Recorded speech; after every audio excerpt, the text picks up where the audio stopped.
I've been trading the opening range breakout strategy for the last 9 months now, and over that time I've tried a whole bunch of different parameters and rules which I've backtested on this channel.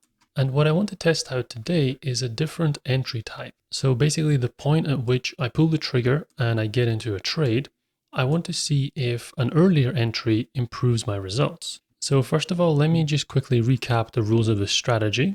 It's the opening range breakout, so that means that I need to be on the New York time zone. So down here, I set my time zone to UTC -5 New York.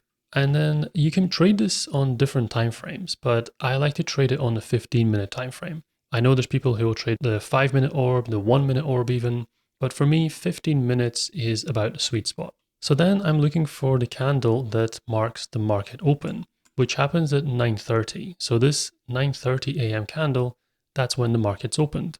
So this gives me 9:30 to 9:45 all contained inside this first candle here. I can then use that to define my opening range. So this candle, once it's closed, that gives me the high and the low.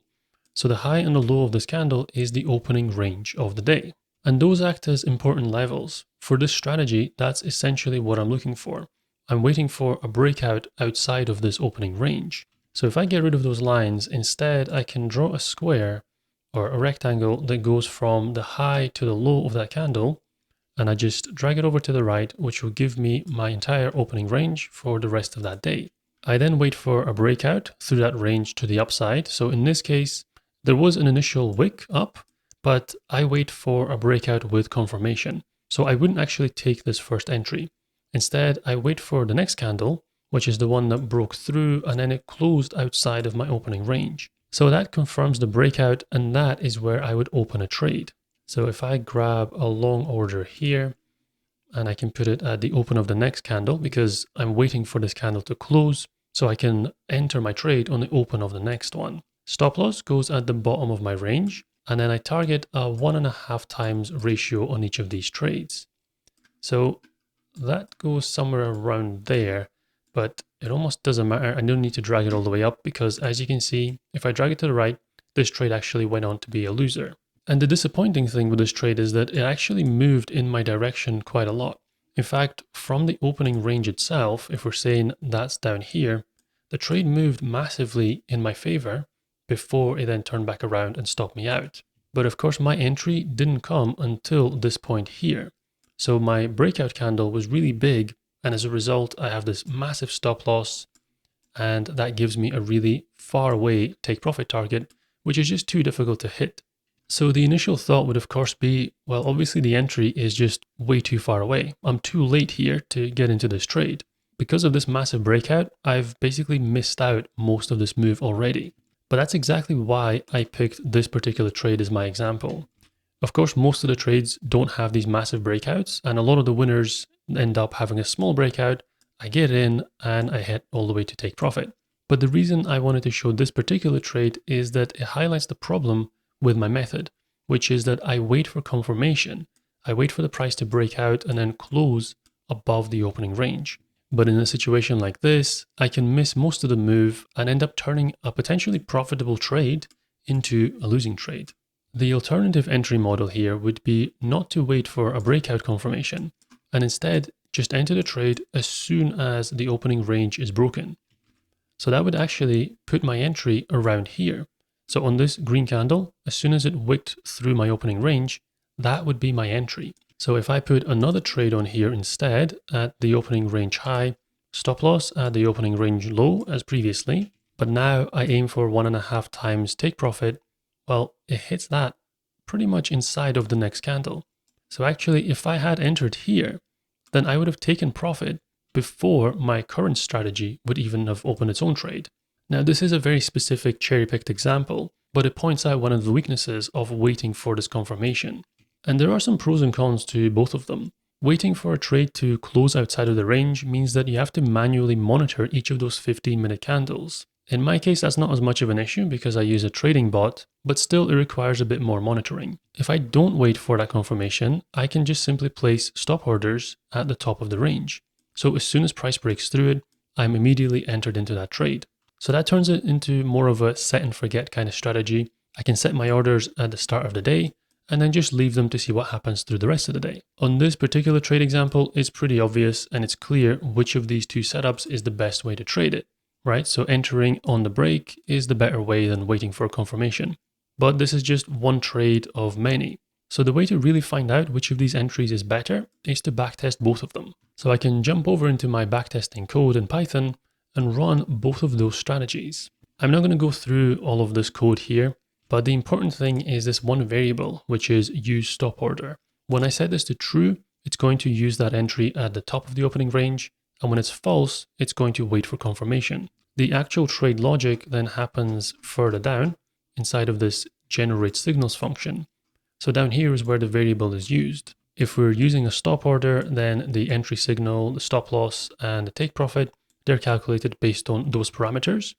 But otherwise, they're calculated based on just the default rules of my strategy. If you do want to get this code and play around with it, change the parameters, change the take profit and stop loss and so on, then all of it is actually over on my GitHub.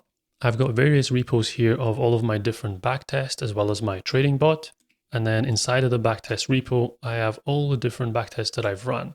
So that includes multiple other strategies, as well as the different ORB parameters that I've tested so far. I recently created a Patreon and I've linked all of that GitHub onto my Patreon page. So I'll leave a link for this in the description if you want to play around with the code or use it to create your own backtests. But now back to the actual test results. So this here is my benchmark. This is my current strategy that I've been using on my opening range breakout.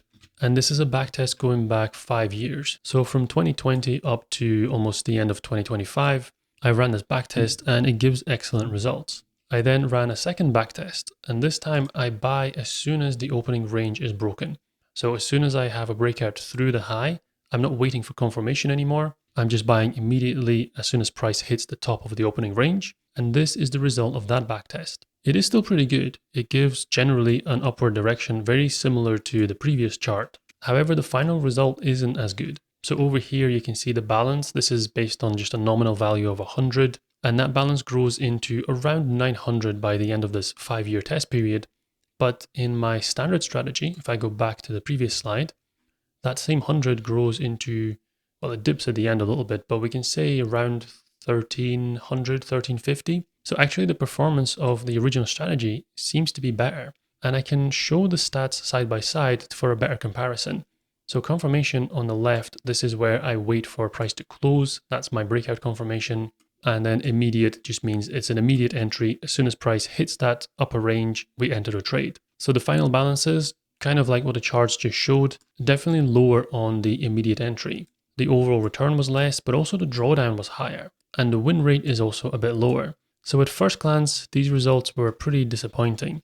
But I did then have another thought. If we head back over to that trade from earlier, I have my 2 entries. So this bigger entry here is the one where I've waited for confirmation of the breakout. And this smaller entry that was pretty much done within 1 candle is the one where I entered immediately as soon as price broke through the opening range. Well, for both of them, I used the same take profit target, which is 1.5 times. And that makes sense for the original strategy, but it doesn't make as much sense for the refined strategy where I enter as soon as I get a breakout. So if I get rid of this trade here, just so we can focus in a little bit, the stop loss on these more aggressive entries is a lot smaller. It's down here, which means that I could actually extend my take profit quite comfortably. So rather than aiming for 1.5 times, I could set my take profit target a little bit higher.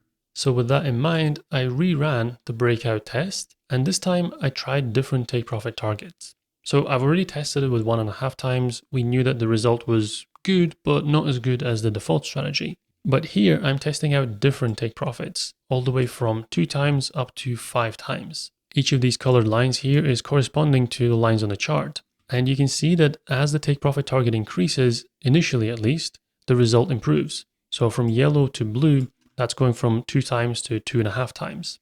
Then I've got a bunch here which are all more or less the same. Purple, light blue, green, and orange. These are 3 all the way through to 4.5. So all of those take profits had a very similar performance. And then up above that, 5 times take profit actually drops performance. After a certain level, higher and higher targets actually start to damage the results. So based on this, it looked like the best performers are way out here.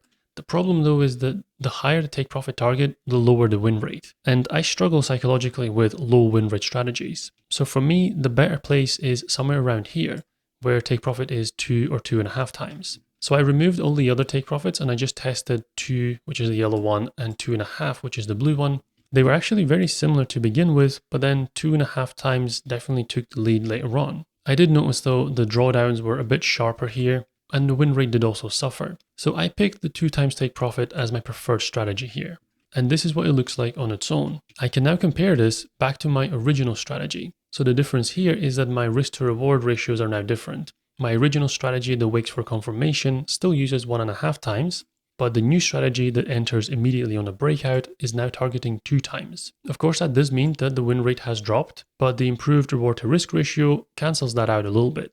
However, the final results are that this is a more profitable strategy. It produces a higher overall final balance and a much better annual return of 75% versus 60.6 on my original strategy. It does suffer from greater drawdown than my original strategy, and it does take far more trades as well. But based on this, both of the strategies are actually pretty good, and the choice of the entry just comes down to trader preference. The more cautious trader might wait for confirmation, while the more aggressive trader might take the entry as soon as price breaks the opening range. So I hope you found this analysis useful. Let me know which camp you fall into with the entry strategy, and I'll see you in the next video.